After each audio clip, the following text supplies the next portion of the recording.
Ask yourself, why is it that my church is so anchored around music? You know, they say music is a universal language. It communicates through the subconscious straight on. And then you find churches that are literally just music churches. And in South Africa, some of the biggest churches with millions and millions of followers, they're very much anchored around music. For some people, is that, Satan was said to be heading music in the church, in heaven. It's not really what I wanted to focus on in this video. But what I wanted to focus on is a verse. It's about two verses, actually. One from the book of Revelation, one in the book of Timothy. That music centers around many certain churches. And there is always one thing you will not find. That word is doctrine. Right? Now, when I say you will not find doctrine, that doesn't mean these churches don't have doctrine. It means that these churches have a very poor view of doctrine from a Bible's perspective. You can walk around on Sunday and just walk around and you'll see ZCC people. I've hardly seen, like a year can go without me seeing a ZCC person going to church carrying a Bible. But they will be carrying their bottles and whatnot. They will be there with their every single day all the way. They will have the uniform. They will have all these emblems. They will always wear their badge. They will always have the nyanyatas. Nyanyata is the shoe that they wear, the males wear, when they are dancing, made of car tires and stuff. Hardly see a Bible. Why? And I think these two verses actually show you that. It's the Actuality Show with the Daily Christian Commentary videos. If it's the first time over here to the show, check out some other videos that are down in the pinned comments and I'm going to check you out over there. I set this background. I lifted up all the background holders and stuff like that. And I saw this 3-split lighting thing and I was like, that's quite wild. Now, if you're wondering how this lighting me, makes no difference to the background, you will notice. Then here, the kitchen area has its own light, small little light over there. And so now you know.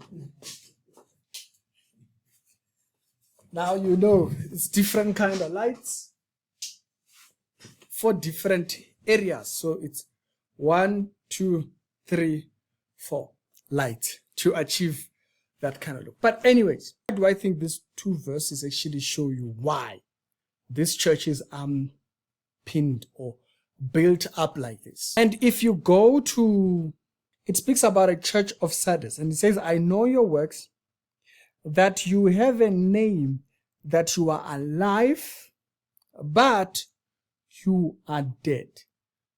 Looks like, something is happening. There is an atmosphere. You guys are capable of building atmospheres. And also the term itself, the term Sardis, as a matter of fact, actually looks into what it is that this church was like. Is that it is a very lively church. It's a very lively church. Because of this, it can confuse itself or it can confuse the person because of this reputation of livelihood. Even if you go to the book of Amos, as a matter of fact, quite a very interesting one. What Amos says. Amos, I think, is chapter number 5, where it says, I will not hear the noises of your trumpets. And then you have these churches, big trumpets, what? That's the idea of liveliness that these churches have. Is that music makes you look lively. It makes you look. But when you look at what he says about this, he's not pleased. What he says, I know your works, that you have a name, that you are lively, but you are dead. He says, but watch and strengthen the things which remain.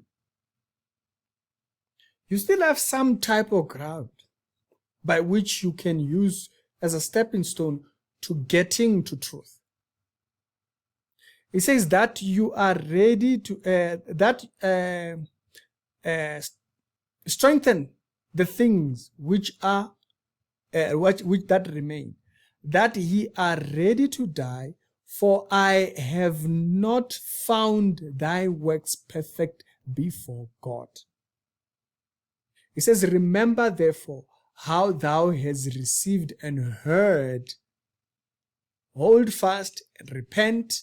If therefore thou shalt not watch, I will come as a thief. Now remember, this particular idea of him coming as a thief is the idea that you are blind. It's a form of blindness. And now they've put themselves into the state of blindness. I'll come to you as a thief, and thou shalt not know what hour I will come upon thee. Thou hast a few names, even in Sardis, which have not defiled their garments. Now, there might be people here and there, but do not get it twisted. The area, this church in Sardis, it's completely drenched into self. It's very lively. There's all kinds of things that shall be clothed with a white raiment, and this is a reward. This particular raiment, so you have the garment, and then you have this outer garment thing, okay, that he's talking about.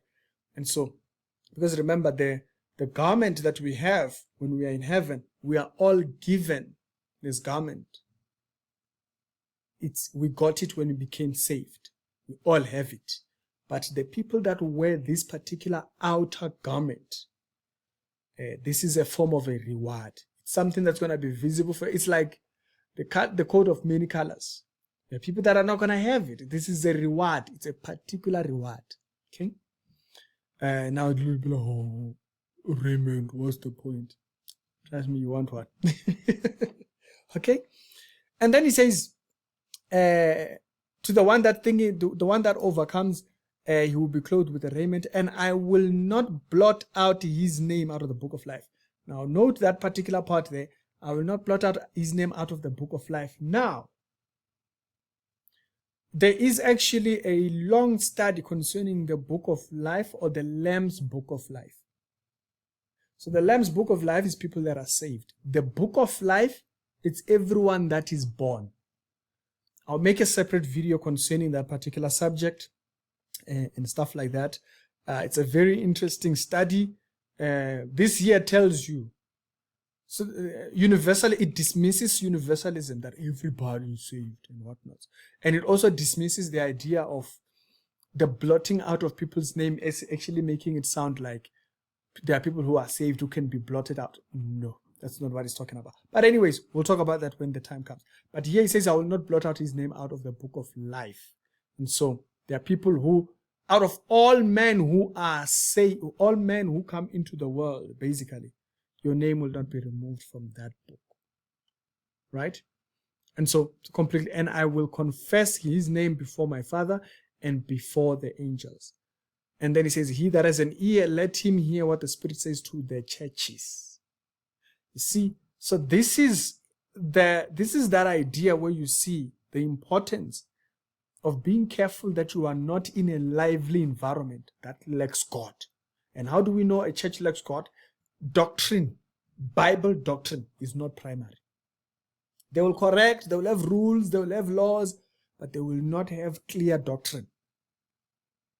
There will be things that will never get taught. There are end time things, or Christology will never get taught. There are certain subjects about the Bible that will never get taught. And so that's the first thing that you know this church that I'm in might want to watch. The second one, it's not a favorable one. 2 Timothy chapter number 3, verse number 5. He says, in the last days, men shall be lovers of themselves. He says, people will have a form of godliness, denying the power thereof. The power thereof is only about the power to save, the power of salvation that comes through Christ. So there will be these churches that are very built because they don't have doctrine. They are fine singing the fila, They are fine singing hymns and what, and that's just about it. It's a lively church. It is known as a lively church. Remember, you have a name, he says. You have a name that you are alive. Yeah, that's not what you want. You want to be in a church that is biblical. Not just being in a church, just